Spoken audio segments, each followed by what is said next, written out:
Good morning हमारे class 12 की प्यारे बच्चों। आज हम लोग चलेंगे आपकी छठी पोएम आंट जेनिफर टाइगर्स के प्यारे बच्चों। आज हम लोग हिंदी एक्सप्लेनेशन देखेंगे, मीन्स हिंदी व्याख्या देखेंगे।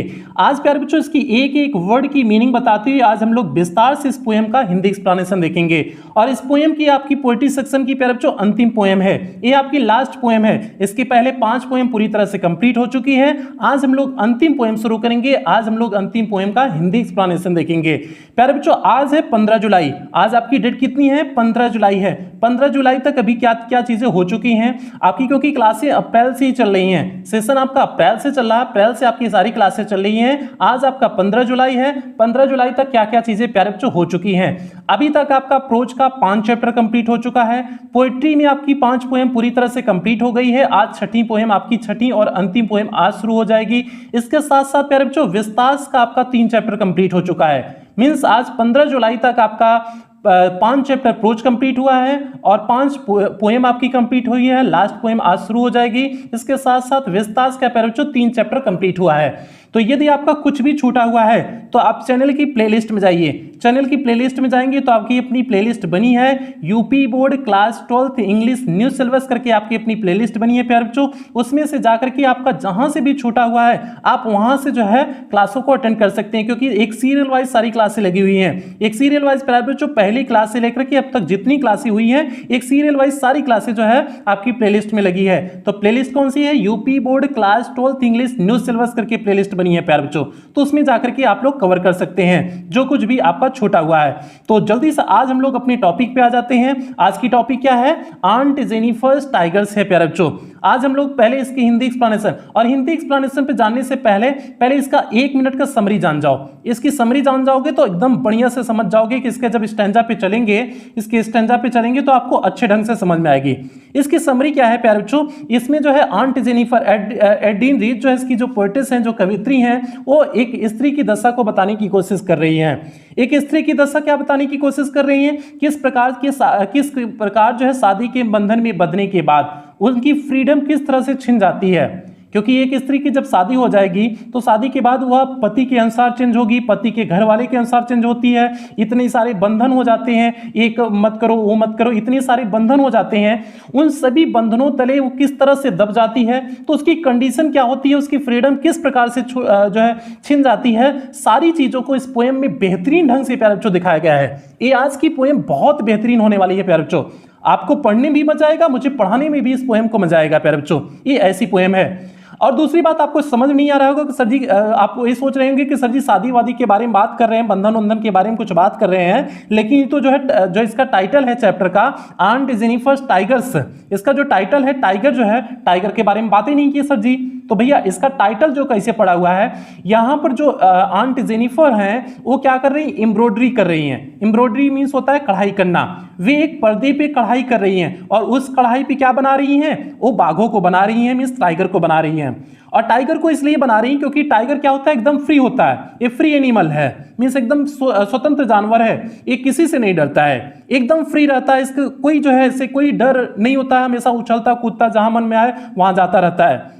इसकी स्वतंत्रता और अपनी स्वतंत्रता के बीच में कहीं ना कहीं पोएटिस क्या कर रही है, मीन्स आंट जेनिफर क्या कर रही है? कंपैरिजन कर रही हैं, तुलना कर रही हैं किस प्रकार से जो है ये टाइगर है पूरी तरह से स्वतंत्र है और हम जो है किस तरह से जो है अंकल के बैंड में फंस करके, मीन्स उनके बंधन में फंस करके हम अपनी जिंदगी को किस तरह लेके जा रहे हैं और ये टाइगर की जिंदगी कैसे है। उन दोनों के बीच में कंपैरिजन प्यारे बच्चों किए हुए हैं। तो इसमें बहुत बेहतरीन ढंग से हर वर्डिंग यूज किया गया है। अब हम लोग पोएम में चलेंगे तो आपको एक एक वर्ड की मीनिंग तो बताएंगे ही, उसके साथ साथ आपको व्याख्या करते हुए चलेंगे। मीन्स आपको पूरा उसका जो है मतलब क्या निकल रहा है, सारी चीजों के बारे में हम लोग विस्तार से चर्चा करेंगे प्यारे बच्चों। तो जल्दी से आ जाते हैं इसके पहले स्टैंजा में। आप लोग पढ़ो, आज की पोएम पढ़ करके बड़ा मजा आने वाला है प्यारे बच्चों। तो जल्दी से आपको कुछ सीखने को ही मिलेगा। आज की पोएम से आपको बहुत कुछ सीखने को मिलेगा, कुछ नहीं बहुत कुछ सीखने को मिलेगा। तो जल्दी से आ जाते हैं इसके टेक्स्ट पे आ जाते हैं। पहले इसके टेक्स्ट पे चलते हैं। तो पहला टेक्स्ट क्या है? Aunt Jennifer tigers prance across a screen. अब ध्यान देना, आंट जेनिफर के टाइगर्स मीन्स बाघ, आंट जेनिफर के बाघ प्रांस मीन्स होता है प्यारे बच्चों उछल कूद करना। प्रांस मीन्स क्या होता है? उछल कूद करना। जो भी आपको वर्ड मीनिंग फंसे वर्ड मीनिंग लिखते चलो, ठीक है। कोई भी वर्ड मीनिंग अगर हम जो अर्थ बता रहे हो आप उसे लिखते चलो, ठीक है। आंट जेनिफर के बाघ क्या कर रहे हैं? उछल कूद कर रहे हैं। एक क्रॉस मीन्स इधर उधर। एक क्रॉस मीन्स क्या होता है? इधर उधर। एक क्रॉस स्क्रीन मीन्स एक पर्दे के या एक आवरण के, एक आवरण के इधर उधर जो है आंट जेनिफर के जो बाघ हैं वे क्या कर रहे हैं? उछल कूद कर रहे हैं। अब यार बच्चों मीन्स उन्होंने जो एम्ब्रॉयडरी बनाई हुई हैं, जो उन्होंने जो है एक कढ़ाई कर रही हैं, जो पर्दे पे कढ़ाई कर रही हैं, उस पर्दे पे इस ढंग से दिखाई हुई हैं कि उनके जो बाघ हैं वे उछल कूद कर रहे हैं। इस प्रकार से उन्होंने एम्ब्रॉयडरी, इस प्रकार से उन्होंने कढ़ाई किया हुआ है। तो उसकी बात को कर रहे हैं कि आंट जेनिफर के जो बाघ हैं वे क्या कर रहे हैं? उस आवरण पर इधर उधर जो है उछल कूद कर रहे हैं। Bright topaz denizens of word of green. इस वर्ड की, इस पूरे सेंटेंस की मीनिंग बहुत अच्छे से समझना प्यारे बच्चों। ये बहुत इंपॉर्टेंट जो है सेंटेंस हो और इसकी मीनिंग थोड़ा सा अच्छी वाली मीनिंग है प्यारे बच्चों, ठीक है। ब्राइट टोपाज, ब्राइट मीन्स होता है चमकीले, टोपाज मीन्स होता है पुखराज। चमकीले पुखराज डेनिजेंस मीन्स निवासी होते हैं, ऑफ वर्ड मीन्स के संसार के, ऑफ ग्रीन मीन्स हरे भरे। हरे भरे संसार के निवासी कौन होते हैं? चमकीले पुखराज। चमकीले पुखराज जो होता है वह हरे भरे संसार का निवासी होता है। अब आपको समझ नहीं आया होगा कि सर जी चमकीला पुखराज क्या बोल रहे हैं, किसका निवासी वो हो गया है? मीन्स हरे भरे संसार का कैसे चमकीला पुखराज निवासी हो गया, पुखराज निवासी हो गया। और टोपाज होता क्या है? एक क्रिस्टल है। जिस प्रकार से आपका डायमंड एक क्रिस्टल है, उसी प्रकार से आपका पुखराज भी क्या है? क्रिस्टल है। मीन्स एक क्रिस्टल है और लेकिन क्रिस्टल किस कलर का है? येलो कलर का, पीले कलर का है। और बाघ आपका किस कलर का होता है? वो भी पीले कलर का होता है। अब यहां पर दोनों के बीच में कंपैरिजन कर दी गई है, दिया गया है। अब यहां टोपाज मीन्स हो जाएगा बाघ हो जाएगा। ब्राइट टोपाज जो इन्होंने प्रयोग किए हुए मीन्स जो चमकीला पुखराज जो इन्होंने प्रयोग किया है, चमकीले पुखराज का अर्थ यहां हो जाएगा कि यहां बाघ। क्यों जो है यहां बाघ होगा? क्योंकि पुखराज जो होता है वह भी किस कलर का होता है? किस कलर का होता है? येलो, पीले कलर का होता है, पीलो कलर का होता है। और पीले कलर का आपका बाघ भी होता है। तो यहां पर मान लेंगे हम क्या कि बाघ को कह रहे हैं कि बाघ डेनिजेंस मीन्स निवासी है, मीन्स जहां वह रहता है उसे डेनिजेंस बोलते हैं। बाघ निवासी है कहां का? Word of green. इस वर्ड का भी मीनिंग समझना। वर्ड मीन्स संसार, ऑफ ग्रीन मीन्स हरे भरे का, हरे भरे मैदान का, संसार का वह निवासी है। मीन्स बाघ हरे भरे संसार की निवासी है, अर्थात a word of green means क्या हो जाएगा? जंगल हो जाएगा। वर्ड ऑफ ग्रीन मीन्स हरा भरा संसार मीन्स क्या हो जाएगा? जंगल हो जाएगा। अब भैया जो है एक बाघ का जो है हरा भरा संसार क्या होगा? जंगल ही होगा ना। तो मीन्स बाघ क्या है? जंगल का हर जो है निवासी है। अब देखो अर्थ कुछ और निकला और उसके पहले उसका एक्चुअल अर्थ कुछ और था। मीन्स हमने अर्थ इसका निकाल लिया क्या कि बाघ का किसका निवासी है? हरे भरे जो है संसार का निवासी है, मीन्स जंगल का निवासी है। बाघ जंगल का निवासी है। दे डू नॉट फियर, वे डरते नहीं हैं। The man beneath the tree, वे उन व्यक्तियों से जो व्यक्ति कहां हैं? बीनीथ द ट्री मीन्स पेड़ों के नीचे। जो व्यक्ति वहां पेड़ों के नीचे खड़े हैं वह उनसे डरते नहीं हैं, उनसे डर नहीं रहे हैं। मीन्स इस प्रकार से निर्भर ये जो है बाघ हैं, इस प्रकार से निर्भीक हैं कि वे जो पेड़ों के नीचे व्यक्ति खड़े हैं उनसे डरते नहीं हैं। सपोज है कि माना कि वे शिकारी भी हो सकते हैं, जो व्यक्ति वहां खड़े हैं शिकारी भी हो सकते हैं, लेकिन उन व्यक्तियों से भी बाघ डरते नहीं हैं। वही दिया है, दे डू नॉट फियर, वे डरते नहीं हैं। The man beneath the tree, जो पेड़ों के नीचे व्यक्ति खड़े हैं वे उनसे डरते नहीं हैं। दे पेस, वे गति कर रहे हैं। इन स्लीक मीन्स आकर्षक ढंग से, स्लीक मीन्स होता है आकर्षक ढंग से, पेस मीन्स गति करना। वे गति कर रहे हैं इन स्लीक मीन्स आकर्षक ढंग से। शिवालरिक एंड सर्टेनिटी, शिवालरिक मीन्स होता है बहादुरीपूर्ण, सर्टेनिटी मीन्स निरंतरता के साथ, बहादुरीपूर्ण और निरंतरता के साथ, बहादुरीपूर्ण और निरंतरता के साथ वे आकर्षक ढंग से क्या कर रहे हैं? गति कर रहे हैं, मीन्स चल रहे हैं। बात को समझना, इस लास्ट लाइन को समझना। दे पेस, वे गति कर रहे हैं अर्थात चल रहे हैं। इन स्लीक मीन्स आकर्षक ढंग से, शिवालरिक मीन्स बहादुरीपूर्ण, एंड सर्टेनिटी मीन्स निश्चितता के साथ। वे पूरी निश्चितता और बहादुरीपूर्ण तरीके से, बहादुरीपूर्ण आकर्षक ढंग से क्या कर रहे हैं? गति कर रहे हैं। कौन गति कर रहे हैं? कि ये बाघ कर रहे हैं। तो प्यारे बच्चों इस पहले जो स्टैंजा में क्या दिखाने की कोशिश किए हैं कि बाघ किस प्रकार से निर्भीक होते हैं, किसी को डरते नहीं, किसी से डरते नहीं है, किस प्रकार से उनका जीवन एकदम निर्भीक जीवन है, किस प्रकार से वे गर्व के साथ रह रहे हैं। यह इस पैराग्राफ में, इस स्टैंजा में इस बात को कवित्री बताने की कोशिश कर रही हैं। एडीन रीच इस बात को बताने की कोशिश कर रहे हैं इस पहले पैराग्राफ में। पहले स्टैंजा में इन्होंने इसी बात को बताने की कोशिश की हुई है। अब बाघों के बारे में बता दी कि बाघ किस प्रकार से स्वतंत्र होते हैं। अब दूसरे स्टैंजा में क्या बताएंगी, अपने जीवन के बारे में, इनका जीवन किस प्रकार से है। प्यारे बच्चों अब देखो दोनों के बीच हमने कहा ना कंपैरिजन कर रही हैं, तो अब बाघों के बारे में बता दी कि बाघ किस प्रकार से निर्भीक होकर के रहते हैं, स्वतंत्र होकर के रहते हैं, गर्व के साथ रहते हैं। अब देखो अब क्या बताती हैं, aunt Jennifer's fingers fluttering through her wool. आप ध्यान देना, aunt Jennifer's finger, aunt Jennifer की उंगलियां फ्लटरिंग मीन्स फड़फड़ा रही हैं, थ्रू हर ऊल मीन्स उनके उनके अंदर, उनके अंदर, क्योंकि हमने बताया एम्ब्रॉयडरी कर रही मीन्स कढ़ाई कर रही हैं, तो कढ़ाई में ऊन तो रहेगा ना, उस ऊन के अंदर उनकी उंगलियां क्या कर रही है, फड़फड़ा रही हैं, मीन्स उस ऊन के अंदर उनकी उंगलियां क्या कर रही है प्यारे बच्चों, फड़फड़ा रही हैं। अब क्यों फड़फड़ा रही है देखो, find even the ivory needle hard to pull, और यहां तक कि फाइंड मीन्स पाती हैं, इवन मीन्स यहां तक कि द आइवरी, आइवरी मीन्स होता है प्यारे बच्चों हाथी दांत की बनी हुई, आइवरी मीन्स क्या होता है, हाथी दांत की बनी हुई, मीन्स वे हाथी दांत की बनी हुई, नीडल मीन्स सुई, जो हाथी दांत की बनी हुई सुई है, हार्ड टू पुल, उससे खींचने में मुश्किल हो रही है। हार्ड मीन्स बहुमुश्किलन, बहुमुश्किलन वे क्या कर रही हैं, खींच पा रही हैं। किसको बहुमुश्किलन खींच पा रही हैं, वो जो वहां पर क्या है, जो वहां पर सुई है, उस सुई को, निडल को बहुमुश्किलन वह क्या कर पा रही हैं, खींच पा रही हैं।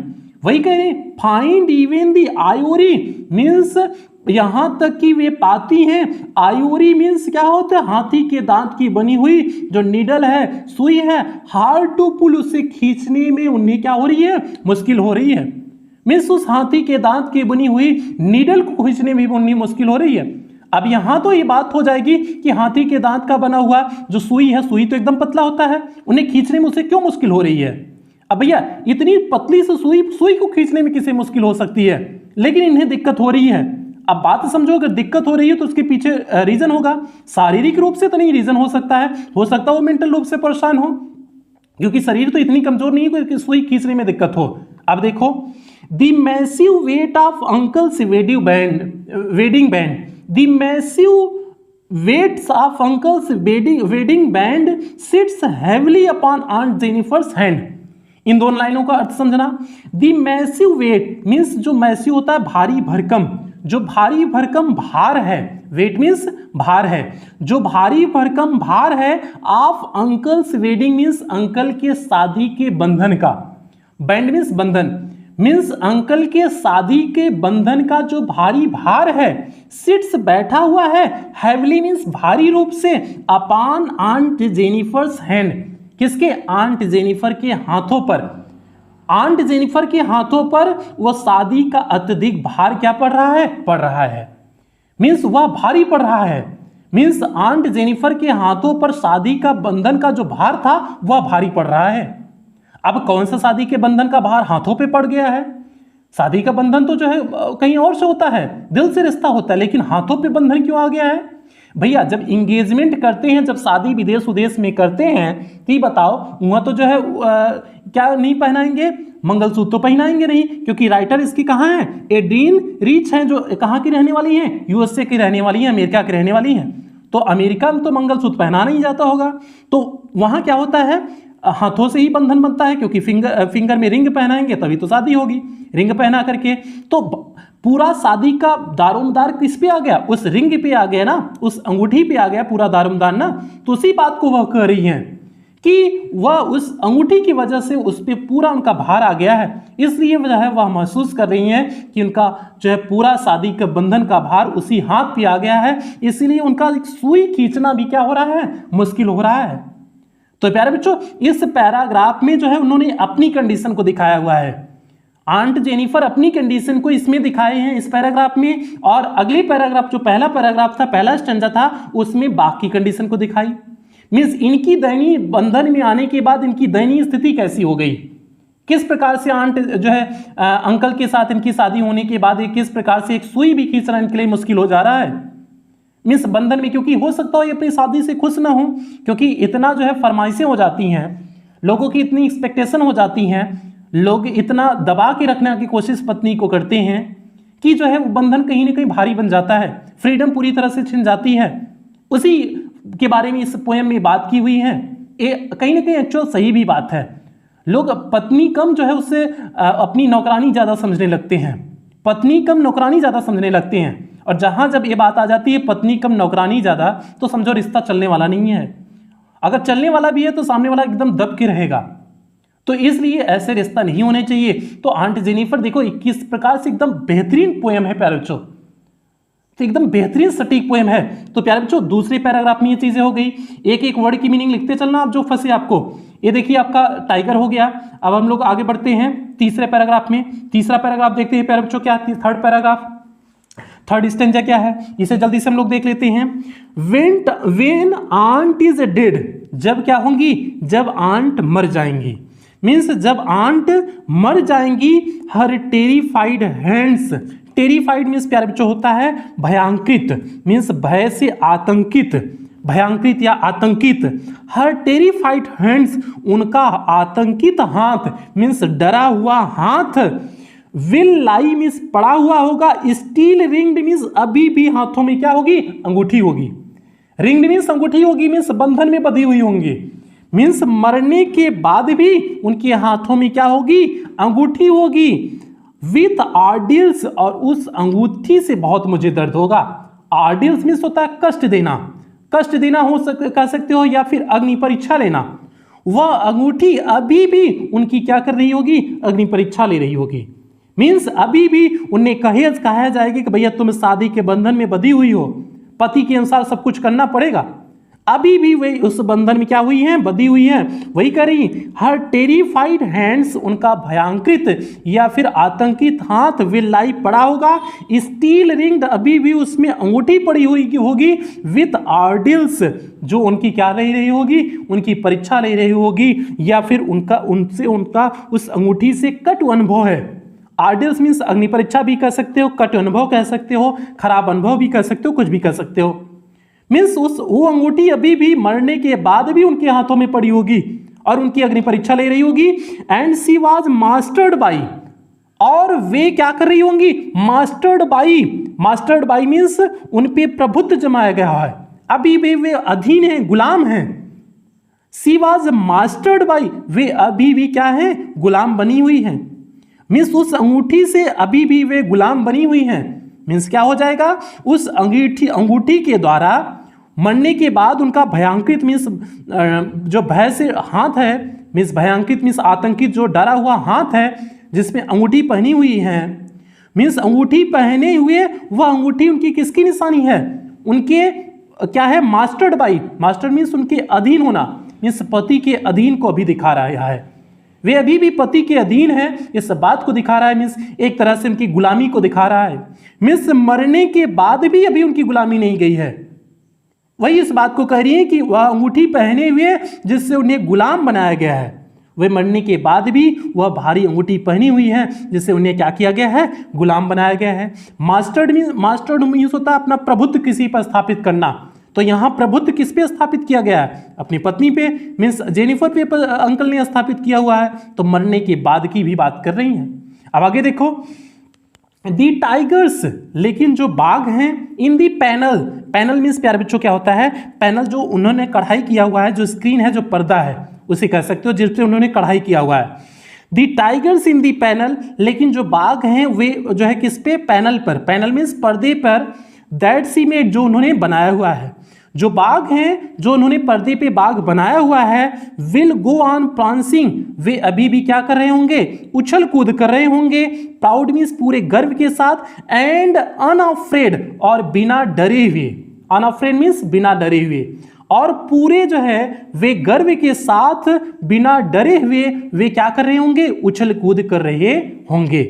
तो इस बात को अंतिम में कहती हैं कि मेरे ऊपर तो ऐसा होगा, शादी के बंधन में भी मरने के बाद भी वो भार मेरे ऊपर रहेगा, लेकिन जो है ये बाग जो उन्होंने बनाया हुआ है, जो उन्होंने पैनल पे बाग बनाए हुए हैं, मीन्स आवरण पे, पर्दे पे जो उन्होंने बाग बनाए हुए हैं, वो बाग अभी भी पूरे गर्व के साथ बिना डरे हुए उस पे क्या कर रहे होंगे, उछल कूद कर रहे होंगे। प्रांसिंग मीन्स होता है उछल कूद करना, प्राउड मीन्स गर्व के साथ, अनअफ्रेड मीन्स बिना भय के गर्व के साथ वे क्या कर रहे होंगे, उछल कूद कर रहे होंगे।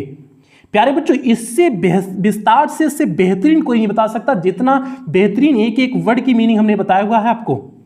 एक एक वर्ड की मीनिंग बताते हुए प्यारे बच्चों एकदम विस्तार से हम लोग इस पोएम के बारे में चर्चा किए हुए हैं। तो इस प्रकार से आपका तीनों जो है स्टैंजा का हिंदी एक्सप्लेनेशन प्यारे बच्चों कंप्लीट होता है। एक एक वर्ड की मीनिंग बताते हुए प्यारे बच्चों इसकी हिंदी एक्सप्लेनेशन कंप्लीट हुई। अगर फिर भी आपको कोई दिक्कत आ रही है तो आप जो है कमेंट बॉक्स में कमेंट करिएगा कि सर यहाँ दिक्कत हुई है, इस वर्ड मीनिंग में दिक्कत हुई है, तो उसका कमेंट बॉक्स में आपको जवाब मिल जाएगा, उसका उत्तर भी मिल जाएगा प्यारे बच्चों। वैसे इतना विस्तार से बताए हैं, इतनी बेहतरीन ढंग से बताए हैं, आपको कोई दिक्कत नहीं आई होगी।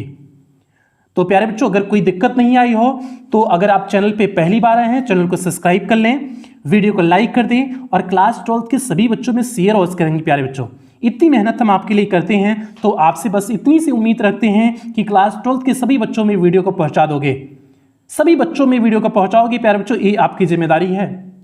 इतनी आपके लिए जो है मेहनत करते हैं, इतनी विस्तार से चीज़ों को बताते हैं, इतना बेहतरीन ढंग से बताते हैं, बस आपसे इतनी सी उम्मीद रहती है कि आप क्लास 12 के सभी बच्चों में वीडियो को पहुंचाओगे। ठीक है प्यारे बच्चों। और हाँ, यदि आप हमारी ब्लॉगिंग चैनल से जुड़ना चाहते हैं तो सूरज यादव जौनपुर जिस ढंग से इसमें लिखा गया है उसी तरह से यूट्यूब पे सर्च करेंगे, मेरा ब्लॉगिंग चैनल मिल जाएगा, आप वहां से भी प्यारे बच्चों मुझसे जुड़ सकते हैं। तो अब अगली क्लास से प्यारे बच्चों इसकी एक्सरसाइज कराएंगे, मीन्स इसका सेंट्रल आइडिया कराएंगे, क्वेश्चन आंसर कराएंगे, इसका रेफरेंस कॉन्टेक्स्ट एक्सप्लेनेशन कराएंगे और इसका स्टैंजा बेस्ड क्वेश्चन आंसर कराएंगे। अगली 4 क्लास में प्यारे बच्चों ये पोएम आपकी समाप्त हो जाएगी। तो फिर मिलते हैं प्यारे बच्चों, अगली क्लास में मिलते हैं। अगली क्लास में मिलने से पहले एक छोटा सा जो है बढ़िया सा क्वोट है, उसे सुन लीजिए। याद रखना सपने तुम्हारे हैं तो पूरा भी तुम ही करोगे, न ही हालात तुम्हारे हिसाब से होंगे और न लोग। इस बात को एकदम बेहतरीन से दिमाग में बना लो। याद रखना सपने तुम्हारे हैं तो पूरा तुम ही करोगे, न ही हालात तुम्हारे हिसाब से होंगे और न ही लोग।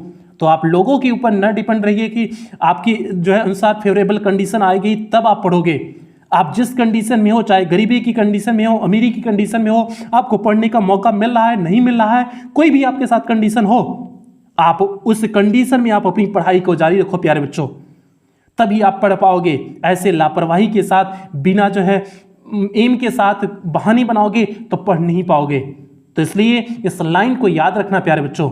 तो इन्हीं लाइनों के साथ आपसे उम्मीद करते हैं कि आप क्लास को शेयर किए होंगे। मिलते हैं अगली क्लास में प्यारे बच्चों, तब तक आप लोग अपना ध्यान रखिए, अपने परिवार का ध्यान रखिए। लव यू ऑल प्यारे बच्चों।